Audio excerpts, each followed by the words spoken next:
अस्सलामु अलैकुम वरहमतुल्लाहि वबरकातुह।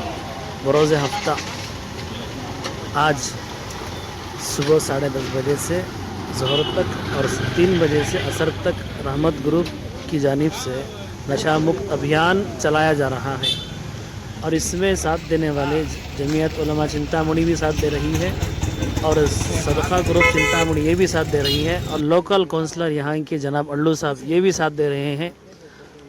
अल्लाह ताला इनकी सारी खिदमत को कबूल फरमाए और अल्लाह ताला इनके ग्रुप से ये डिवीजन ले लगा को ही होम नगर सर्कल में फ्री को तो भी इंशाल्लाह क्या तो देने का है तो दे सकती हैं।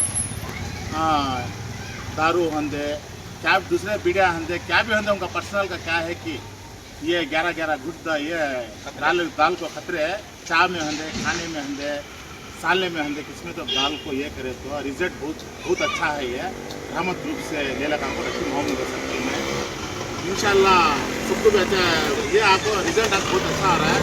इसमें सबके ग्रुप वाले भी सपोर्ट कर रही भाव नगर सर्कल से कौन भी अंदर शर्मे नहीं जैसा आपको ले जाता उनके मर्दा अंदर बच्चे अंदर उनको डाले तो इंशाल्लाह रिजल्ट बहुत अच्छा आता है।